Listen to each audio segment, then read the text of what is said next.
Second 5-year plan?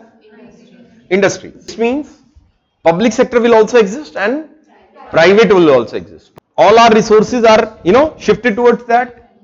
Yes. So were we able to achieve development goal? So first,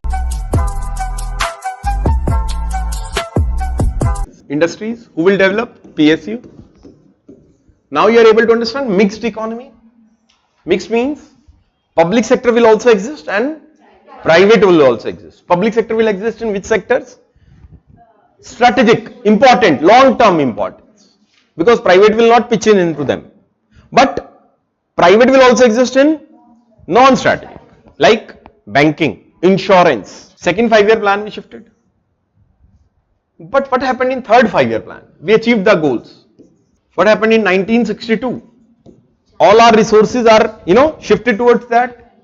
Yes. So were we able to achieve development goal? Suppose government has limited money of say 100 crores and 100 crores they have to invest. Now that 100 crores either they can invest on schools or either they can invest on tanks. So what they will do if there is a war? Tanks. So अपने जो development goal है तो वो तो छूट गए ना पीछे. 1965 में क्या हुआ? 62 में ये वॉर हो गया. 62 में if country has no production, imagine supply हुई नहीं चीजों की बट डिमांड एग्जिस्ट करती है. यस और no? What will happen? Exactly there was an experience in 1962 and 1963 of higher level of inflation. Inflation बहुत ज्यादा हो गया. क्यों हुआ इन्फ्लेशन ज्यादा? डिमांड ना हो और सप्लाई हो, एक अनार और 100 बीमार, चीजों के भाव बढ़ जाते हैं. ऐसा हुआ आपके साथ लाइफ में? हाँ, very good. Now 1962 it happened. Same thing happened. Same thing we were, the planning stopped. There was a holiday in the planning, gap in the planning, because planning will never work if there is an external factor, right? Okay, हमने war experience किया और 1962 में, 1963, 64, हमारे यहाँ पे 63 में क्या हुआ? What was the political event which happened in 1963? Very good. Political vacuum. Nehru was, Congress at that time, except Kerala. In 1959, there was non-Congress government which was formed, and except Kerala, all the country was ruled by Congress. So the leader of the Congress died. And what happened? Political vacuum. आप समझिए, अगर हमारे जो देश के leader हैं top वो ना रहे तो एकदम अपने बीच ऐसा नहीं होगा कि क्या कौन का लेगा डिसीजन. अब एक वैक्यूम आएगा कि नहीं आएगा. And in 1965 India was in worst state. 64 worst state. Economically you have understood the worst state. Politically we are also in worst state. So Pakistan attacked us in 1965. उसने सोचा इस अपॉर्चुनिटी को ग्रैब करते हैं. And since agriculture was neglected, there was huge inflation, economic problems, and in 1965 Pakistan ने क्या किया अपने ऊपर? अटैक. And this जो 5-year plan था, it got wasted. हमारा 5-year plan क्या हो गया बच्चे? Waste. और 66 से 69 no planning, because there was nobody to plan. There was infighting going on within Congress. There were people who were, not getting enough food. उनको खाना ही नहीं मिल रहा है. आप सोच के देखिए जरा हमारे स्टेट, इकोनॉमिक स्टेट को. और 69 में अपने को 4th 5-year plan लेके आना है. सर आप क्या करोगे? आप देश के प्रधानमंत्री हो. आपकी सोच क्या होगी? लोगों को खाना नहीं मिल रहा, किस पे फोकस करोगे? Exactly agriculture again.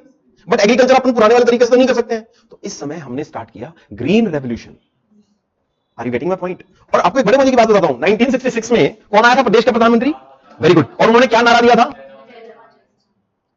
जय जवान बोले तो China attacked us, Pakistan attacked us.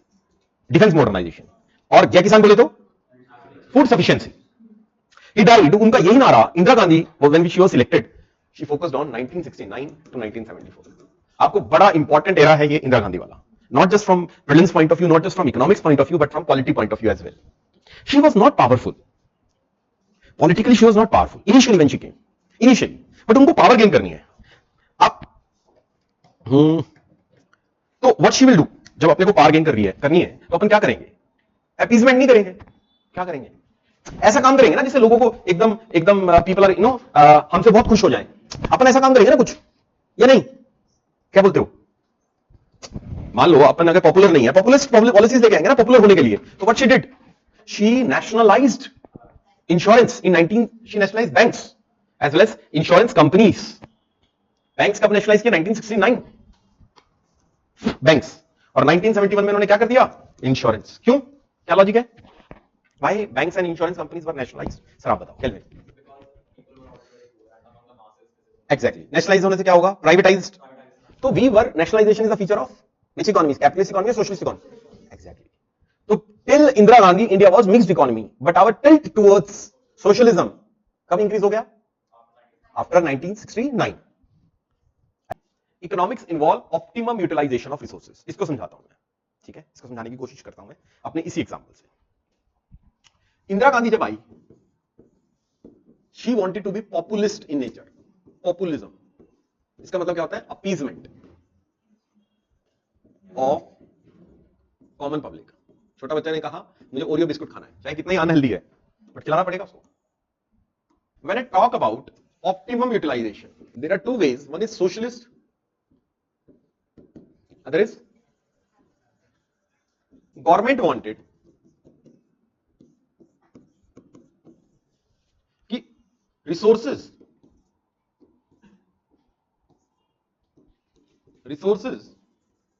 optimally utilized or in planned manner. See, the word optimal utilization means whatever the goals that we decide in the beginning, things must be done as per that.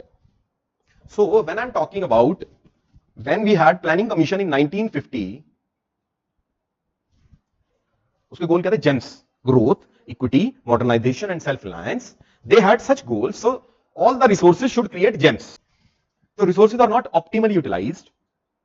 Government intervenes by putting regulations. क्या बोलती है government? क्या कहती है कि पानी कैसे use करना है, पैसा कैसे यूज करना है, लेबर कैसे यूज करना है, हर चीज बताएगी गवर्नमेंट। क्या करेगी उसके लिए? क्या बनाएगी? कानून, लॉज, रेगुलेशंस बनाएगी। क्या बनाएगी? Regulations. I hope you are able to understand regulations. Government बोलेगी कि जब भी मान लो हिता आपके पास पैसा है, गवर्नमेंट बोलेगी कि आप अपना पैसा लगाना चाहते हो राजेंद्र नगर, गवर्नमेंट बोलेगी नहीं हम लाइसेंस ही नहीं देंगे, आपको अगर पैसा लगाना है तो जाओ दूर हिमाचल में, वहां लगाओ। लाइसेंस ये गवर्नमेंट तब देगी। तो गवर्नमेंट ने कर दिया ना इनका पैसा डाइवर्ट किधर? हिमाचल। तो यहां पे यूज नहीं हुआ, तो गवर्नमेंट ने क्या कर दिया? हिमाचल में यूज करने की कोशिश की ना। क्या मतलब है इस बात का? Government is regulating, intervening. Government of India ने पता क्या क्या लाइसेंस लगाई?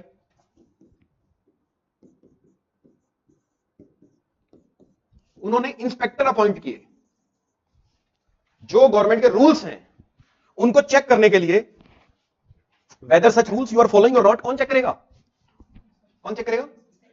और for getting or producing anything you need what? You need what? License. You cannot produce beyond the amount. Suppose you can produce 200 units, no, only produce how much units? 100, because resource को क्या नहीं करना अपने को? Waste. बात समझ रहे हैं सर? बात समझ में आ रही है आपको? They also introduce permits. In the sense, permits किस लिए चाहिए होती है? ट्रांसपोर्ट के लिए, एक्सपोर्ट के लिए, हर चीज। क्या क्या वर्ड, कैसे एक्रोनिम क्या है इसका? ILQP, राज सिस्टम। पब्लिक सेक्टर तो चल ही रहा है अपने हिसाब से, और जो प्राइवेट सेक्टर है उस पर क्या लगा दिए? समझ रहे? मिक्स्ड इकोनॉमी, रेगुलेटेड, मगर तो प्राइवेट सेक्टर को हेवीली रेगुलेट किया गया। हो सकता है it can be speculated that since we have just taken birth out of British Raj, we had that colonial hangover of regulations where Britishers came as a private party and we had sense of insecurity towards someone who is owning a private firm, जो आज भी है। हमें क्या लगता है बड़े बड़े जो घराने हैं वो क्या करते हैं? हमारे देश को एक्सप्लॉइट। नहीं, this hangover is still going on. अगर आपको लगता है कि उसी समय था, आज भी है। आपको एक और बड़ी बात की बात बताऊं, Indira Gandhi in her public speeches said that big capitalist are termites. दीमक है बिग कैपिटलिस्ट, मतलब देश का जो मेन थिंकिंग अथॉरिटी है उसने ही साइड लाइन कर दिया। किसको? प्राइवेट पीपल को। बिग कैपिटलिस्ट क्या है? टर्माइट्स। ये इंदिरा गांधी ने यूज किया। And you know what she did, मतलब लॉट ऑफ इससे रिलेटेड नहीं है, but she increase the taxation. 2 lakh से ज्यादा अगर आपकी इनकम है, उस समय 1970 की बात कर रहा हूं मैं, 2 लाख से ज्यादा 90% टैक्स है, 90% effective tax. Effective tax check करना। क्यों? देश को लूट रहे हो तुम, ये थिंकिंग है, और आम आदमी सपोर्ट कर रहा है इस चीज को। उसको भी क्या लगता है? Yes, exactly. यही ना लीडर्स का काम क्या होता है? अपीज करना, उस समय के लीडर जो थे। नाउ अच्छा, अब बड़ा ही इंपॉर्टेंट पास है, एनालिसिस, जो आपको किसी बुक में नहीं मिलेगा। इसको एनालाइज करते हैं। हमारे देश को 1950 टू 1980 हो चुका है। देश की हालत समझना, क्या देश इंपोर्ट कर रहा है एवरीथिंग? नो। हमने पहले यस एसेंशियल थिंग्स, क्यों नहीं एसेंशियल, ठीक है, हमने पहले क्या कर लिया है सब्स्टिट्यूट।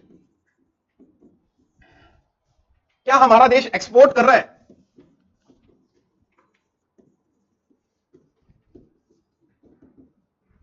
क्या हमारा देश एक्सपोर्ट कर रहा है? देखो एक्सपोर्ट करने के लिए क्या चीज चाहिए होती है? देखो दो चीजें जीवन में आवश्यक हैं जब हम एक्सपोर्ट की बात करते हैं। Two things which are very necessary. I want to export something. आपके मन में आता होगा पापा अगर बिजनेस में है तो सोचते होंगे कुछ एक्सपोर्ट करें। There are only two things, two advantages a country must have to export something. What are the two advantages? First is cost. That suppose Europe में same thing is at 45 rupees, हमारे यहां से जा रही है 10 rupees में। Same thing, not a minor difference. Like हम नमक खाते हैं, नमक 15 रुपए का या 20 रुपीज का पैकेट आता है।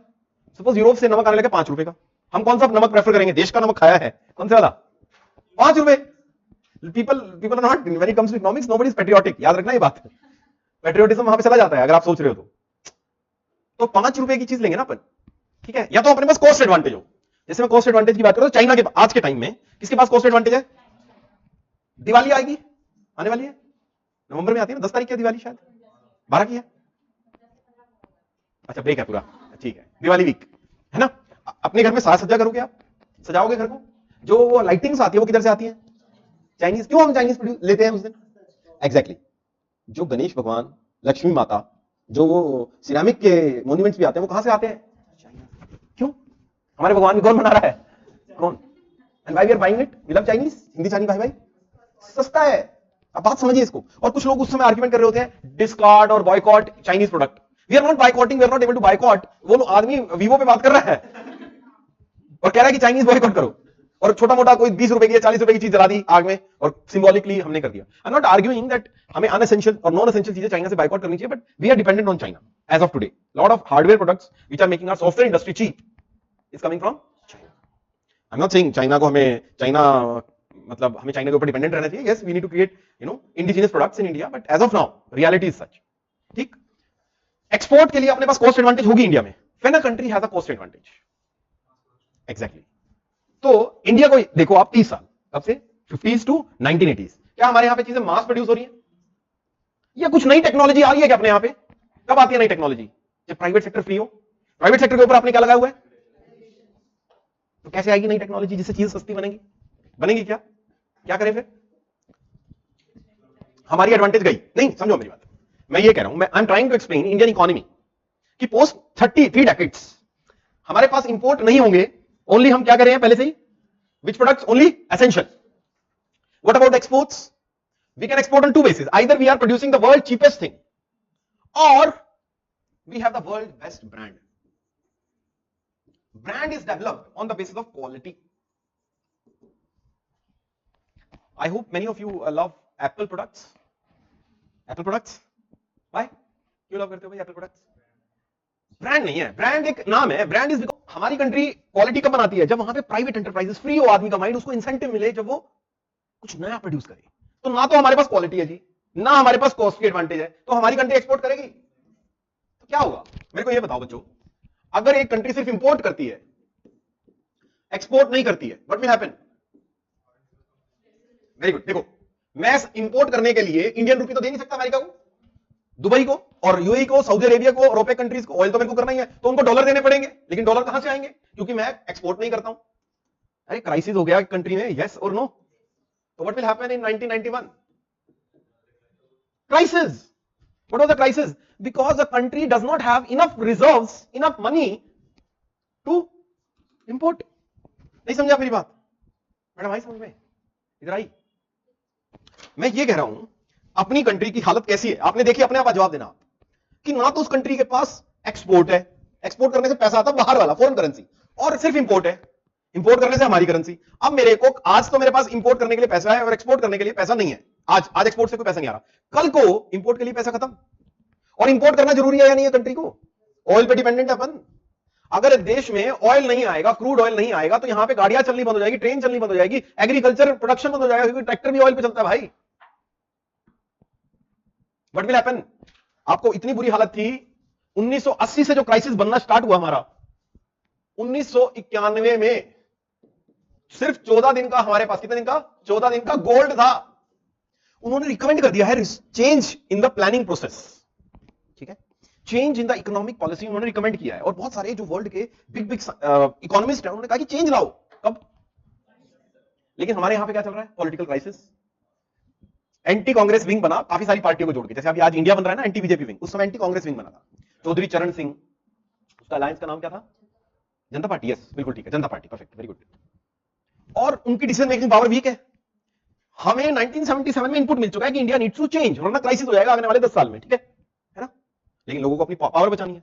हमारे यहां राजनीति जो स्टार्ट हुई 1980s में, वो हुई मंडल कमीशन अपॉइंट हुआ ओबीसी रिजर्वेशन की। कौन सी रिजर्वेशन की? ओबीसी।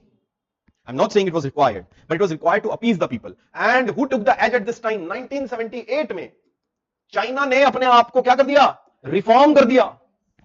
हम जो रिफॉर्म ला सकते थे 1970s में, हम नहीं ला पाए। क्यों नहीं ला पाए? हमारे यहां पे पॉलिटिकल डिसीजन मेकिंग क्या थी, फ्रेगमेंटेड। तो what will happen sir, everyone, 1991 में अपने यहां क्राइसिस आ गया। मैं आपको बस इंडिया की एक आयरनी बता रहा हूं कि चाइना हमसे 13 साल पहले फर्स्ट मूवर एडवांटेज ले गया इन टर्म्स ऑफ रिफॉर्म्स।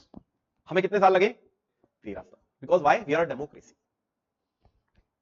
अरे सच में why we are? Because we are democracy, right? So 1991 में अपन ने क्या लिया बच्चों? U-turn. क्यों? उससे पहले हमारी कौन सी इकोनॉमी थी? मिक्स्ड। मिक्स के बाद अपन किसमें शिफ्ट हुए थे इंदिरा गांधी के टाइम? सोशल। ऐसे नहीं बोलेंगे सोशलिज्म, आप बोलेंगे प्रो सोशलिस्ट पॉलिसीज। विच पॉलिसी? Pro socialist. और 1991 के बाद प्रो कैपिटलिस्ट इकोनॉमी। कौन सी इकोनॉमी? प्रो, जो अभी तक चल रहा है इंडिया में। कौन सी इकोनॉमी चल रही है? प्रो कैपिटलिस्ट, ठीक है। क्या रिफॉर्म का नाम है हमारे 1991 में? We brought structural reforms. Stability reform भी है, लिबरलाइजेशन है ना, प्राइवेटाइजेशन, एंड जो हमने 1950 में सोचा था 1991 में, what we did, we brought reforms that is known as liberalisation, privatisation and globalisation. These reforms are antithetic, मतलब ये रिफॉर्म्स टोटल अपोजिट है जो हमने 1950s में पॉलिसी सोची थी। ये जो रेगुलेशंस डालती थी ILQP राज सिस्टम, उसको रिमूव कर दिया गया।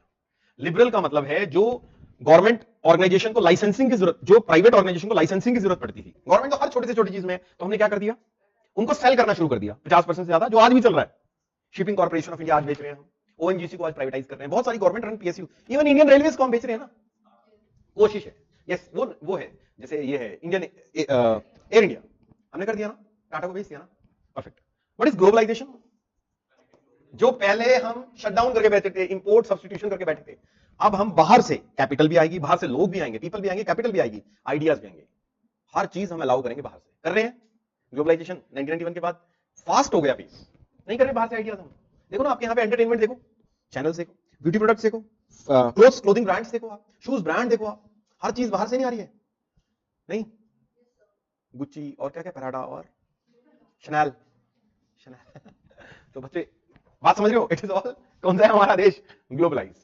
Try to learn this way ना, समझ रहे बात मेरी? तो इट इज ऑल, हमने चेंजेस लाए 1991 के बाद। Yes no, now post 1991 we invited private sector, है ना, we invited private sector to intervene, to produce, right. Private sector works on which principle? Okay, perfect है, but one issue, if private sector comes into India, they wanted what? Liberalized environment or less liberalized environment? Liberalized. Now, but in India, still remnants of regulations were there. Why? India is a federal country. India कौन सी country है? तो जो हमारी policy change आया, ये LPG वाला, ये तो सेंट्रल लेवल पे आया, बट लेबर लॉ, ये विच सब्जेक्ट है? कंकरेंट। कौन सब्जेक्ट है? Concurrent, where both centre and state can make rules. आपको पता है कुछ रूल्स ऐसे थे, इंडस्ट्रियल डिस्प्यूट एक्ट, 100 से ज्यादा, अगर आपकी कंपनी में बंदे काम कर रहे हैं, कितने से ज्यादा? 100 से ज्यादा, और मैं फॉरेन इन्वेस्टर हूं, मेरी कंपनी में 100 से ज्यादा काम कर रहे हैं, I can not fire them, मेरे को इंडस्ट्री क्लोज करनी है, नहीं कर सकता मैं। मतलब एक बात बताओ भाई, मैं अपना पैसा लगा रहा हूं, सब कुछ मैं लगा रहा हूं, सपोज प्राइवेट माइंडसेट, और मैं कंट्री में रिसोर्स ले रहा हूं, और वहां पे मेरा बिजनेस नहीं चल रहा है, और मैं बिजनेस को बंद करना चाह रहा हूं, नहीं कर सकता। इंडिया में एंट्री थी बट एग्जिट नहीं था। I cannot myself absolve of my responsibilities. अब मैं क्या करूंगा? मैं एक बंदे को फायर नहीं कर सकता, मैं क्या करूंगा? मैं किस तरह की प्रैक्टिस अपनाऊंगा? Yes exactly. अब मैं क्या करूंगा? विदाउट पेपर, विदाउट रजिस्ट्रेशन उनको हायर करने की कोशिश करूंगा। यस और नो? मैं यही चाहूंगा ना कि भाई मेरे को इनको फायर करने में आसानी हो, मैं कैसे करूंगा? मैं इनको कहूंगा यार तुम्हारे को रजिस्टर नहीं करूंगा, दिखाऊंगा नहीं तुम मेरे रोल्स पे हो, मेरी कंपनी के रोल्स पे नहीं हो, तो मैं तुम्हें कभी भी फायर कर सकता हूं। Yes no? ऐसे वर्कर जिनका कोई फॉर्मल कॉन्ट्रैक्ट ना हो, कौन सा कॉन्ट्रैक्ट ना हो, ऐसे जॉब्स को कौन सा, इनफॉर्मल जॉब्स। और क्योंकि गवर्नमेंट रिस्ट्रिक्शंस बहुत सारी थी, ऐसे ऑक्यूपेशंस जो गवर्नमेंट के साथ मैं रजिस्टर ना कराऊं, क्योंकि रजिस्टर कराने पे मेरे को टैक्स देना पड़ेगा, मेरे को उनके लेबर लॉज फॉलो करने पड़ेंगे, मेरे को उनके लैंड लॉज फॉलो करने पड़ेंगे, तो बेटर है कि मैं रजिस्टर ही ना कराऊं। तो मैं ऐसे सेक्टर का जन्म होगा कि नहीं होगा इंडिया में? यस। और ऐसे सेक्टर का नाम है अनऑर्गेनाइज्ड सेक्टर। आप यहां से नीचे उतरोगे और आपको सामने खड़ा रेहड़ी वाला दिख जाएगा, दिख जाता है खाने के लिए? नहीं, डोसे वाला और राजस्थानी फूड मैंने तो पहली बार देखा, यहां पे आजकल बड़ा चलन है। यहां पे मैंने देखा एक चीज बड़ी, this place is very dynamic, one of the dynamic place, you know why? यहां पे हर साल में एक नया रेस्टोरेंट खुलता है, अगले साल बंद हो जाता है। Dynamism, you will find flavours of every place, लोग ट्राई करते हैं, टेस्टिंग चलता है। मैंने यहां पे सिर्फ एक बंदा स्टेबल देखा है जो पॉपुलर जूस कार्नर है, वो सबसे स्टेबल है। उसका बूढ़ा भी मैंने देख लिया, उसका बाप दादा पोता सब देख लिया मैंने, उनकी सारी जनरेशन देख ली मैंने उनकी काम करती हुई।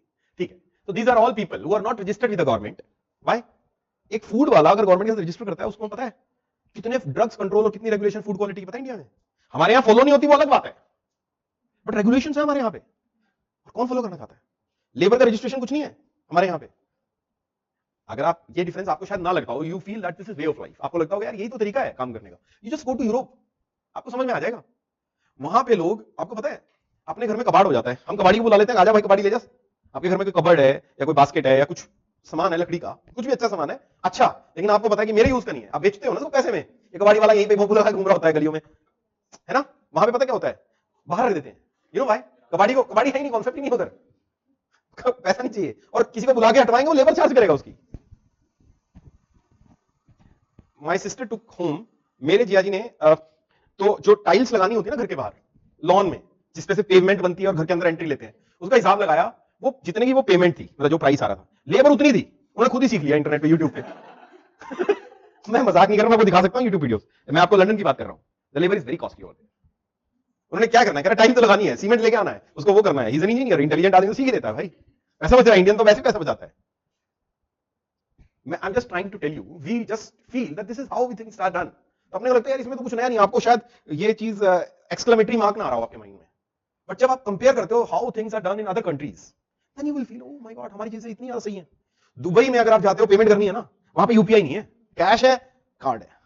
हमारे यहाँ पे 5 रुपए के लिए भी यूपीआई यूज कर लेते हो आजकल, नहीं करते आप यूपीआई यूज? यूपीआई यूज नहीं करते?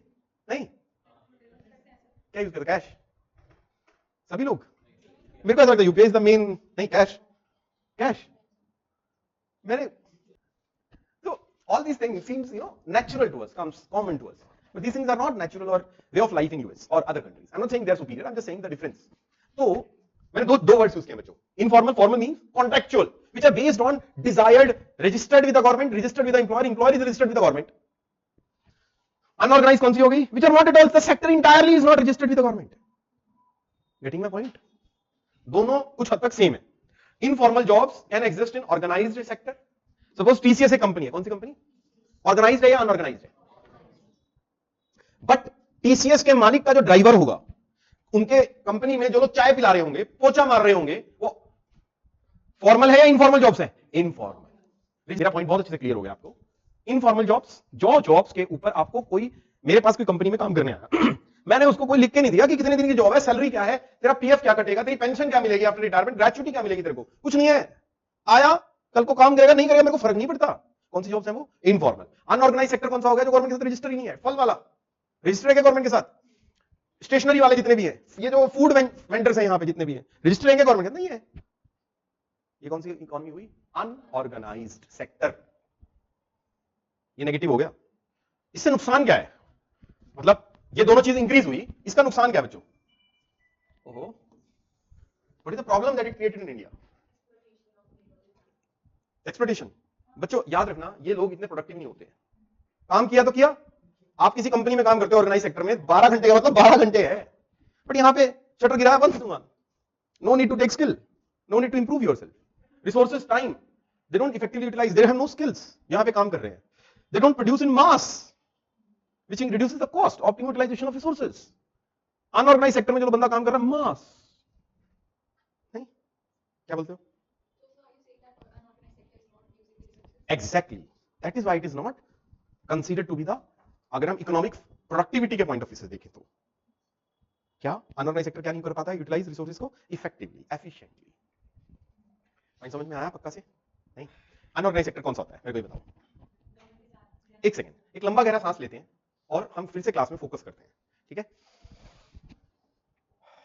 ले लो, जरूरत ही नहीं है, मेरे को आपको फोकस चाहिए, मेरी बात समझो। शायद हो सकता है कि हम आउट ऑफ द टॉपिक जा रहे हैं, but this is very much important for your exam, very much important.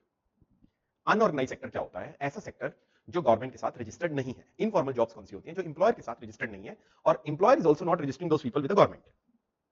दोनों ही रजिस्ट्रेशन होगा पीपल के साथ है, ठीक? अनऑर्गेनाइज सेक्टर, मैन्युफैक्चरिंग सेक्टर में अगर किसी शॉप में 10 से कम लोग काम करते हैं, सर्विस सेक्टर में अगर किसी शॉप में 20 से लोग काम करते हैं, ठीक? अनऑर्गेनाइज्ड, समझ में आया? छोटे कपड़े की दुकान, unorganised sector. These people don't pay taxes to the government.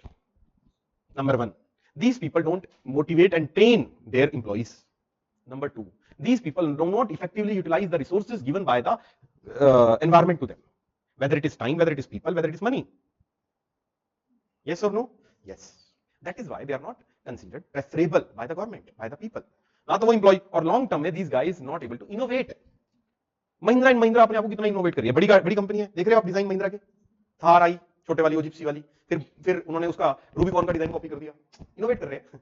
तो नहीं, तो दे आर इनोवेटिंग, बस this time trying to tell. अब वो ईवी में आ रहे हैं, इनोवेटिंग, कॉपी कर रहे हैं, लेकिन ला रहे हैं ना इंडिया में।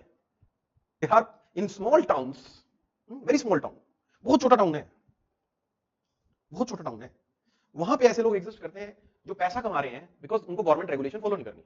यहां पे कोई खोल ले स्वीट शॉप, अगर वो टैक्स नहीं पे करेगा ना तो आईटी वाले छापा मार देंगे। उसके ऊपर भी डल चुका है, माइंड इट, छापा एक बार आ चुका है उसके बाद छापा। What I'm trying to explain, these, अच्छा, IT jobs, IT companies देखी आपने कभी? कंपनी, IT कंपनी बाहर कभी देखी मैम आपने? TCS, Infosys, HCL Tech, Wipro. So this is unorganized sector, and since it does not pay taxes to the government, they have huge savings. Despite being inefficient, they exist. Despite being inefficient, they are able to survive. So who is paying their money to survive? Government. And who is government? Us. एक topic है growth, उसको समझे थोड़ा सा, है समय? मैंने एक वर्ड यूज किया है ग्रोथ। ग्रोथ यूज हुआ है जब हमने प्लानिंग कमीशन का गोल किया, जब हमने 1991 के अचीवमेंट्स की। What is growth? In economic terms, growth is measured by an indicator called as GDP, जिसका फुल फॉर्म होता है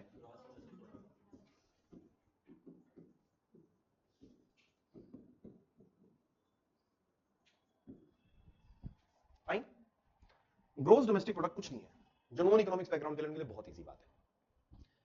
मान लो जब हम इकोनॉमिक आउटपुट की बात करते हैं, ये मेजर करता है एक कंट्री, किसकी बात कर रहा हूं मैं? ये इंडिया होगी, ये कंट्री, इसकी टेरिटरीज है, डिफाइंड है, इसके अंदर जितनी गुड्स समझते हैं, products which can be seen, जितनी सर्विसेज प्रोड्यूस होती हैं एक पर्टिकुलर टाइम पीरियड में, वो क्या कहलाती है? इसका GDP, full form gross, overall gross मतलब ग्रॉस, डोमेस्टिक मतलब इस बाउंड्री के अंदर, प्रोडक्ट मतलब गुड्स और सर्विसेज, इसको हम क्या बोलते हैं? जीडीपी। मान लो ये साल है 2022, इसमें जो हमने प्रोडक्ट और बनाए वो 100 रुपीज के बनाए। कितने रुपीज के बनाए बच्चे? ये साल आ गया 2023, इसमें हमने प्रोडक्ट बनाए कितने रुपए के? तो कितने परसेंट से ग्रोथ किया हमने? 10 रुपए से। 10 रुपए से होगा कितना हो गया? हम क्या बोलेंगे कि इस देश ने एक साल के अंदर 10% क्या की है? GDP growth. अरे सासाराम, समझ में आया क्या कह रहा हूं मैं? ग्रोथ क्या होती है, क्या बता रहा हूं मुझे? GDP growth. ग्रोथ की जब मैं बात करता हूं इकोनॉमिकली, तो मैं क्या कहना चाहता हूं, या न्यूज़पेपर क्या कहना चाहता है, या एनालिस्ट क्या कहना चाहते हैं? प्रीवियस ईयर और कंपैरेटिव ईयर। परफेक्ट है, सिंपल सी बात है ना, बहुत इजी बात है। अब ये जो जीडीपी है, हम मेजर कैसे करते हैं? सवाल आना चाहिए ना आपके मन में कि हमें कैसे पता लगता है कि एक कंट्री के अंदर कितने गुड्स और सर्विसेज प्रोड्यूस हुए हैं? क्यों कर रहे हैं हम ये सब? क्यों कर रहे हैं logic? Because again and again we are using the word growth, बार बार यूज कर रहे हैं इकोनॉमिकली, लेकिन पता नहीं लग पा रहा ये ग्रोथ क्या है। Anything everything in economics, economics का मतलब यह है कि मेजरेबल थिंग्स। हम नॉन मेजरेबल हवा वाई फिर तो हम ह्यूमैनिटीज में आ जाएंगे, दुख दर्द पीड़ा की जब हम बात करते हैं humanities. Anything which can be measurable is economics, everything. आप बोलो दुख है मेरे को किस चीज का जी, महंगाई का। लो महंगाई मेजर करके दिखाता हूं आपको मैं। आप कुछ भी बोलो उसको मेजर कर सकते हैं तो इकोनॉमिक्स की पढ़ाई हो गई। साइंस तभी बोलेंगे ना उसको हम। Feeling art, anything which can be felt is art, anything which can be measured is science. नहीं, नाउ इसको मेजर कैसे करें सवाल आता है ना, या इंडिया कैसे मेजर करती है ये भी सवाल हो सकता है आपके मन में, है ना। जाने इसको, बार बार किसकी बात कर रहा हूं, ग्रोथ की, इसलिए मैं ये टॉपिक बीच में लेके आया। फिर हम बात करेंगे आज का चल रहा है यानी कल की क्लास में। इसको देखें, इसको मेजर करने के बहुत सारे तरीके हैं। क्या मेजर कर रहे हैं हम, हमारे देश में एक पर्टिकुलर टाइम पीरियड पे कितने गुड्स और सर्विसेज प्रोड्यूस हुए ये मेजर करना चाहते हैं, राइट। इसको मेजर करने का एक तरीका क्या है, बहुत सारे तरीके हैं। एक तरीका ये है कि गुड्स और सर्विसेज बनाने में जो हमारे इनपुट्स लगते हैं, क्या लगते हैं, उनको मेजर कर ले। क्या इनपुट लगते हैं, क्या, लैंड, अरे याद करो, 4 factors of production, very good, land, labour, capital, entrepreneur. इनकी अगर हम कॉस्ट कैलकुलेट कर लें, लैंड की कॉस्ट क्या, रेंट, लेबर को क्या मिलता है, कैपिटल को क्या मिलता है। एक बताओ नॉन इकोनॉमिक बैकग्राउंड, क्या समझ में आती है बात। मान लो ये प्रोडक्ट है, ये प्रोडक्ट है ना बच्चे, गुड है ना, ये क्या है, बोतल है ना। इसको बनाने में क्या क्या लगा होगा, एक फैक्ट्री लगी होगी, उस फैक्ट्री किसी लैंड पे लगती है ना, अरे यस और नो। उसको बनाने के लिए लेबर लगी होगी ना, जिसको मशीन चला रही होगी जो लेबर, उसको बनाने के लिए पैसा लगा होगा ना। और जिसने ये आइडिया बनाया कि ऐसी बोतल हो, वो एंटरप्रेन्योर हो गया। इन्होंने प्रोड्यूस, फैक्टर समझते हो, फैक्टर, कारण समझते हो, तो प्रोडक्शन के फैक्टर हो गए ना ये। लेकिन ये क्यों बनाएंगे, लैंड वाला आदमी अपनी जमीन क्यों देता है, रेंट के लिए। अरे लैंड वाला अपनी जमीन रेंट के लिए देता है, लेबर क्यों काम करती है, कैपिटल क्यों आती है, ब्याज, और एंटरप्रेन्योर क्यों आता है। इन चारों को अगर हम यहां ऐड करते हैं तो जिसको बनाने में कॉस्ट आ जाएगी। अरे कान पकड़ना है आपको, कान को इधर से पकड़ लो, इधर से पकड़ लो, नहीं नहीं, पॉइंट समझ में आया। मैं मान लो ये कैलकुलेट कर रहा था तो कितनी बोतल प्रोड्यूस हुई, मैंने लैंड वाले से पूछा भाई कितना रेंट मिल रहा है तेरे को, लेबर से पूछा कितना वेज मिल रहा है, कैपिटल वाले से पूछा कितना ब्याज मिल रहा है, एंटरप्रेन्योर से पूछा कितना प्रॉफिट मिल रहा है, चारों को ऐड कर लिया, पता लग गया कि कितने की बोतल बनी है। एक तरीका है ना ये मेरे पास, कौन सा मेथड है ये, फैक्टर कॉस्ट मेथड। कौन सा, factor cost, cost of the factor is factoring, ना, ठीक है। एक तरीका ये हो गया, फाइन। सेकंड मेथड, मैं सीधा ही आउटपुट कैलकुलेट कर लेता हूं ना, डिफरेंट सेक्टर्स इंडिया के, कौन से सेक्टर है भाई, मैं अलग अलग, माइनिंग चला गया, एग्रीकल्चर चला गया, टेक्सटाइल चला गया, एनर्जी सेक्टर चला, अलग अलग सेक्टर का A plus B plus C plus D plus E, इसका भी सिग्मा टोटल कर लिया मैंने, आ गया सेक्टोरल आउटपुट। मेरे को पूरे इंडिया का कैलकुलेट करना है, कितने का, पूरे इंडिया का। मैंने अलग अलग जितने इंडिया में सेक्टर है सबको कैलकुलेट कर लिया। इंडिया में मान लो जो ऐसे सेक्टर जो फर्स्ट हैंड प्रोडक्शन करते हैं, राइट, उनको कैलकुलेट कर लिया। इनफ नहीं आएगा, मजबूरी नहीं आएगा कैलकुलेशन, उससे हमारे जीडीपी का एस्टिमेशन कम हो जाएगा, बट क्या करें, ये ना उसका इलाज। सी दीज आर एस्टिमेशंस, क्या कहलाते हैं इसको, GDP estimation. They are not perfect, yes, but एक चीज है, they show the direction of the country. अगर कोविड के दौरान ये मार्केट बंद थी तो खाने वाला भी बंद था, अनऑर्गेनाइज सेक्टर को भी फर्क पड़ता है अगर ऑर्गेनाइज नहीं चल रहा, दोनों लिंक नहीं है क्या, लिंक्ड है। अगर ऑर्गेनाइज आईटी कंपनीज नहीं चल रही तो पान वाला, खोखे वाला, सिगरेट वाला, दारू वाले चल जाएंगे क्या, लिंक्ड है ना, ऑर्गेनाइज और अनऑर्गेनाइज दोनों से। तो calculation of organised sector it's not perfect, however they show the direction of the economy, you get a better idea, है ना। उसके अलावा कोई विकल्प हो तो बताओ, है ना। परफेक्शन नहीं ला सकते अपन कैलकुलेशन में कभी भी, always there are errors, right. I hope this solve your answer, right, good. दो मेथड हो गए, एक तो हमने क्या किया, इनपुट पे जो बनाने में कॉस्ट लगे उसको कैलकुलेट कर लिया, या सीधा आउटपुट कैलकुलेट कर लिया। But these two methods have one problem. What is the problem, error in India is the biggest problem, this error is everywhere, India US, लेकिन एक दो तीन एरर हैं जो इंडिया में ही प्रिवेल करती है। इसका रीजन है हमारा जो अनऑर्गेनाइज सेक्टर है वो बहुत ज्यादा है। तो सेकंड मेथड क्या हुआ, अपने इंडिया में प्रॉब्लम क्या है, अपने इंडिया में first problem unorganised sector, second problem अपने इंडिया में क्या थी, अब तो कम हो रही है, कैश बेस्ड इकोनॉमी है हम, we are always so dependent on cash. मतलब अब तो यूपीआई आ गया और इससे बहुत सारी 86% ऑफ आवर ट्रांजैक्शन जो अभी रिसेंट डेटा आया है उसमें हम 86% हम यूपीआई से कर रहे हैं। But before that cash plays an important role in Indian economy which we have seen in 2016। Economy came to a standstill. सुना है 2016 में कहां थे आप लोग, वो खेल रहे थे क्या पोशंपा, कुछ पता है उसमें क्या हुआ था, डिमोनेटाइजेशन, राइट।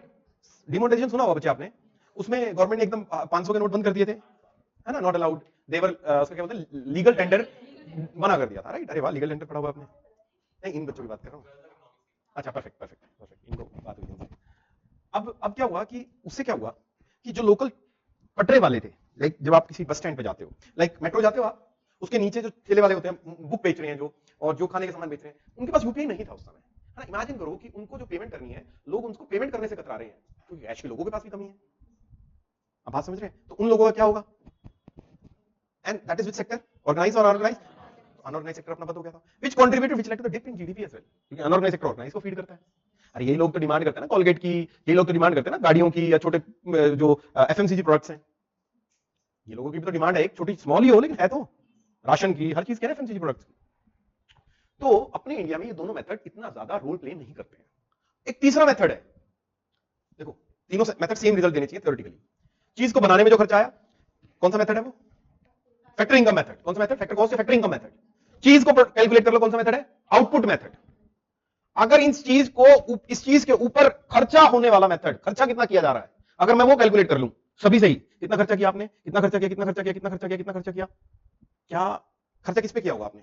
आउटपुट पे तो किया होगा, या तो प्रोडक्ट गुड पे किया होगा आपने, सर्विस पे किया होगा। भाई आपके पास जो इनकम है उसका टोटल अपने घर में जो खर्चा किया आपने, अगर मैं उसको कैलकुलेट कर लूं तो पता लग जाएगा ना देश में कितना प्रोडक्शन हुआ।